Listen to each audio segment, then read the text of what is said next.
Hello everyone, welcome back to my channel. So I've done all the reaction videos, I've done my semi-final prediction videos, and now it's time to do my ranking, my top 37. I didn't actually do a ranking last year, and I don't really know why. It's because I just found it difficult to rank them all. I like so many of them, and I never actually got round to making a final decision. I don't really know what my overall favourite was for 2022. I mean, by the end of it, I think Sam Ryder probably was my favourite, but there could be a bit of bias in there because I'm from the UK. But yeah, I didn't actually do a top, was it 39 songs last year or 40? I didn't do it, but this year I am taking on the challenge of actually doing a proper ranking. And I'm always changing it, like every year we move things up and down, things grow on us, grow off us. Every day I look at my ranking on the app, on the scoreboard app, and I think, oh, actually, I want to move that down, I want to move that up. Or I think, oh, I actually like that song now, it's growing on me, I'm going to move that up. And it all kind of changes. And this is how it stands before the live shows. Things can change quite a lot after we see the performances and the live shows. So it could completely change, but it's my top 37 based on how I feel right now with studio versions and just what I listen to or don't listen to. So I'm going to do this in a slightly different way. I'm going to actually do 3 separate videos of my top 37. So starting off now with number 37 to 25, and then 24 to 11, and then I'll do a top 10 video at the end. So I hope you don't mind sticking with me for these 3 separate videos. It'll be worth it, hopefully. So everything at the bottom of my ranking is there because it's not memorable to me. I don't go back and listen to it. If it's not on my playlist, then that means it's going to be at the bottom for me. That's how it usually works out. But I do want to start off by saying actually about this whole year, the whole quality of songs in general, I think is really, really good. This is a really fun year. Very diverse. I mean, we say that every year anyway, but this is a brilliant year. I know we didn't think that at first. There was a time when we thought it was going to be a weak year. It wasn't looking too great, but that is not the case anymore. That is well in the past. It really is looking like a very, very strong year. And maybe we do say that every year, but maybe it's true every year. So let's start off with my number 37, my least favourite of the year. Unfortunately, it has to be someone, and that's Romania for me. DGT on and off. Yeah, this is my least favourite. I'm not saying it's absolutely awful. Like, there's nothing terrible here, not the worst thing you've ever heard in your life. But it is my least favourite. I don't listen to it. I find it a bit irritating, actually. I can't explain why I find it irritating. I think there's all this stuff he does with his voice, a lot of vocal effects. He does all these high notes at the end. I just don't like it. And the staging of the national final was all over the place. I'm sure that will improve for Eurovision. The staging will probably improve, and that's fair enough. But yeah, it's just not my thing. I just don't like it, and I can't really say much more about it, but it's not absolutely terrible. And then next up, I've got Croatia, Let 3. So, this is interesting. Well, I made my reaction video to this song when it came out, and the amount of negative comments I got on that video, it was quite unacceptable, really. I'm not gonna lie. And it wasn't just me that got bad comments on the reaction to Croatia. So many other reaction videos to that song. I looked at them, I looked at the comments, loads of people got a lot of hate for the reactions. It wasn't just me. But it's a shame because, you can say that you don't like something and then people attack you for it and can get quite nasty. And it's just, rude to comment stuff like that. So, yeah, that was that.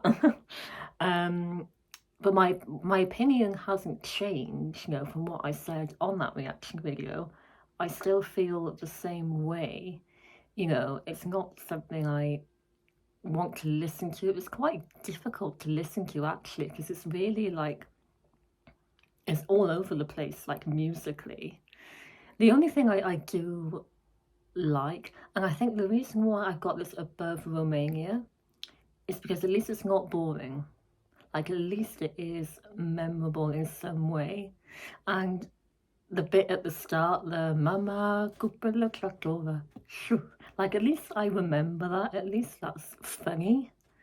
So, I'll give it that. But I still think it's very outdated. I still view it as a joke entry.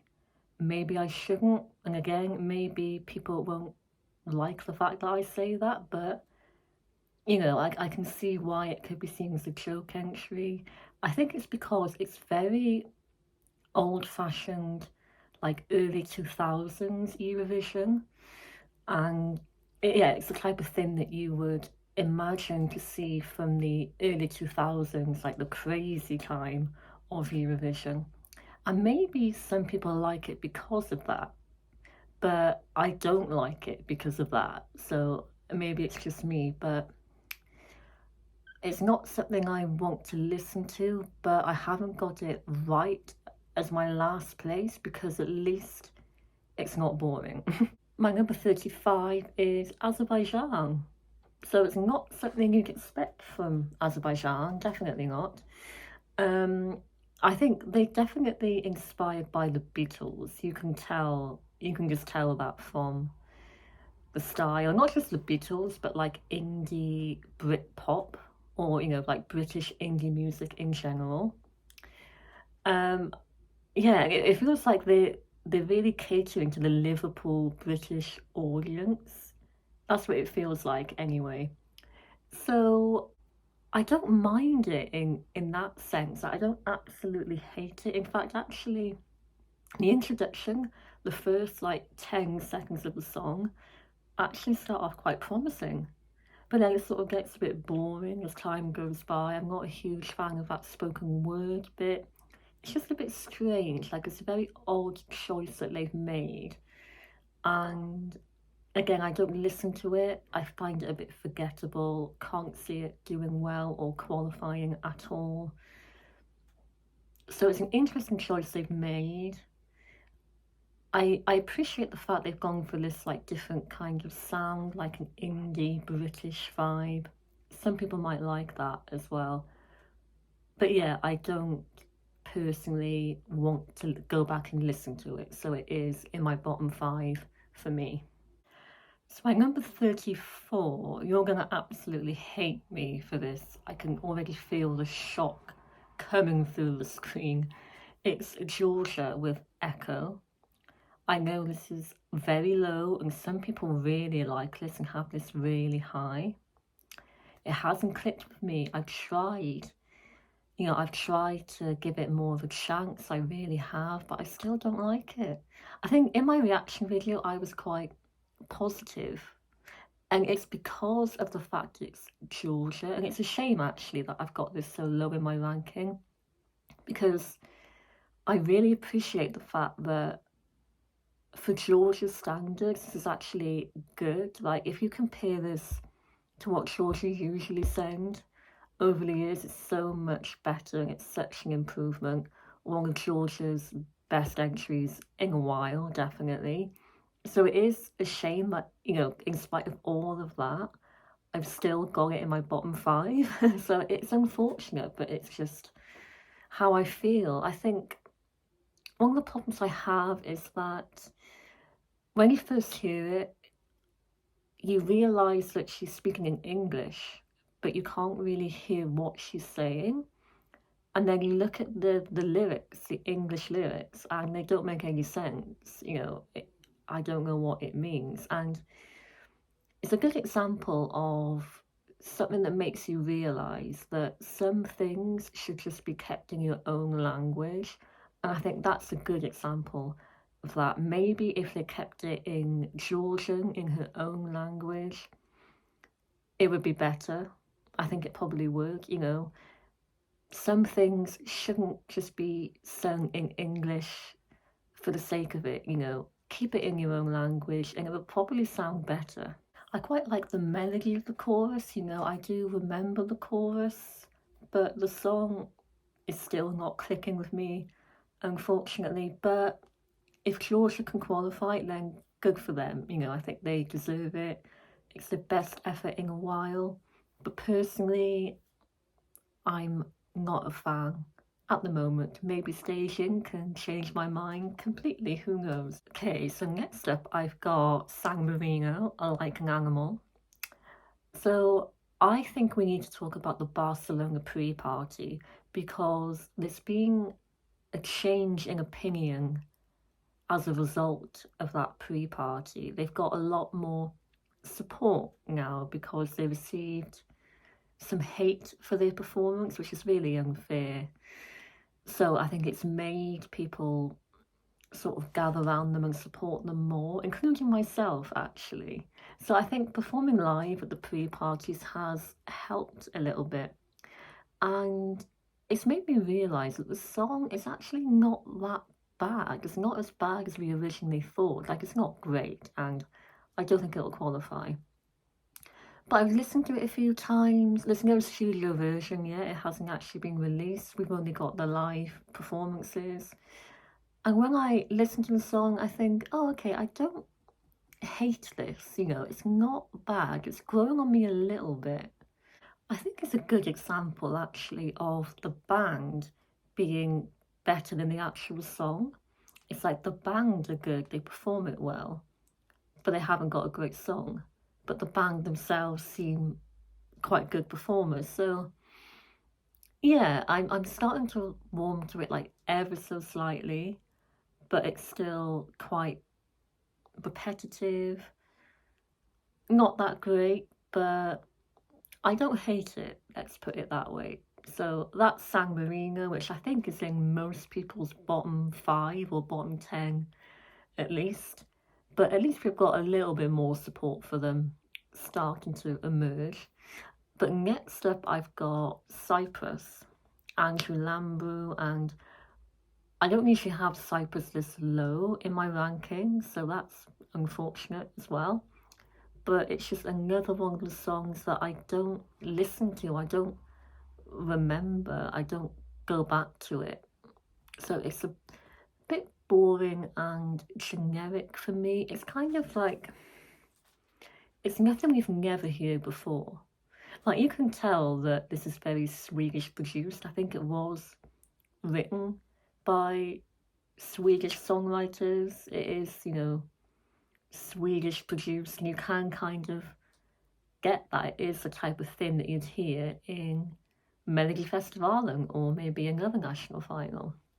So it's just a bit underwhelming, I think, and it's nothing new. He's got a great voice, he has. But yeah, I just find it a bit boring. And above Cyprus, I've got Greece, so I've got both of them together. Greece, I think, is another underwhelming entry this year. It is quite underwhelming. The first time I heard it, I thought, oh, is that it? And it's just, you just sort of forget all about it. You forget that it's even there. But then recently I've gone back to it and I've listened to it. And when I do listen to it, I think, oh, it's actually not bad. It's okay. I like his voice. It's very chill, very British sounding, actually. It's got a very UK feel to it. A little bit like male British singers like Sam Fender, like Dermot Kennedy, something like that, James Arthur. but a bit of Shawn Mendes as well, so a mixture of different things. I'm sure people know what I mean when I mention these names, because I've heard them be mentioned by other people as well. Um, and yeah, when I do listen to it, I think, oh, it's okay, you know, it's pleasant, but it doesn't stand out a lot at all, and I just prefer everything else above that, and I just find it a little bit underwhelming, you know, not very competitive for Eurovision, but pleasant enough to listen to. My number 30 is Poland, Blanca. And you're probably thinking, how can I have Poland above Georgia, Cyprus? You're probably thinking I'm crazy, but it's a guilty pleasure, I think. There's a lot of controversy around this. It's become a bit of a meme, actually. It's turned into a bit of a meme with the whole baby. So, yeah, it's turned into a guilty pleasure for me. I know her vocals were terrible in that live performance. They need to improve. Otherwise, well, it's not qualifying anyway, let's be honest. But yeah, let's hope she sounds better in Liverpool. Very generic, very basic lyrics, very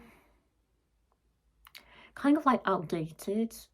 Yeah, maybe like again, early 2000s, or I just think it's the type of thing that belongs in the national final, but it shouldn't win the national final. Like, that's not something that should win a national final, especially when there's, you know, better options. Like Gladiator by Young was a big favourite. Maybe that wasn't a perfect performance, but the fact that people are still talking about that now, yeah, it's caused a lot of controversy, but it is what it is. It's the type of thing, like, it is actually on my playlist, and that's why I've got it a little bit higher than some of the others, because I don't mind listening to it. I can enjoy it. I have it stuck in my head sometimes, you know, maybe I don't like to admit it, but maybe I do secretly enjoy it as a guilty pleasure. But it's like I recognise it's bad, but I'll allow myself to enjoy it even though I know it's bad. So we've arrived at the 20s already. So my number 29 is Watergun, Switzerland.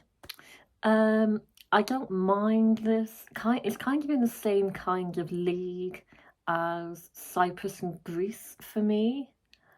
Like, all three of them are male ballads, but I all find them a little bit boring. But I do prefer Switzerland a little bit more because I find the chorus a bit more memorable.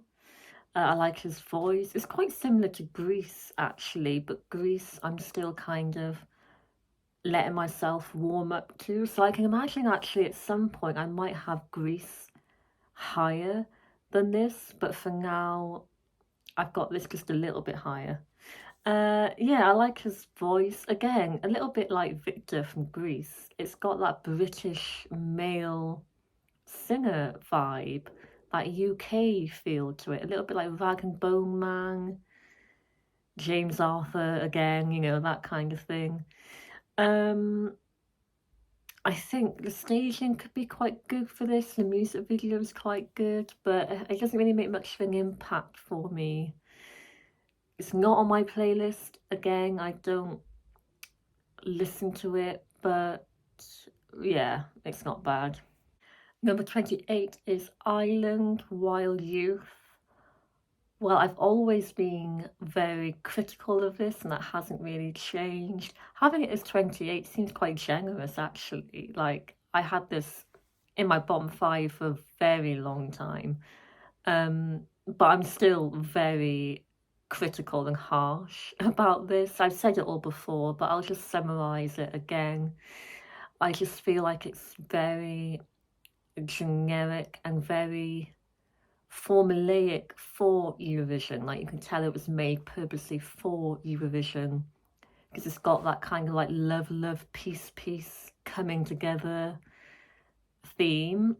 and it's just a bit cheesy, and you can just tell that it's a bit forced and not very authentic, especially when you listen to the other music, which is better than this. You can tell that this is being purposely made for Eurovision to fit a specific theme, as if it's not really coming from the real them.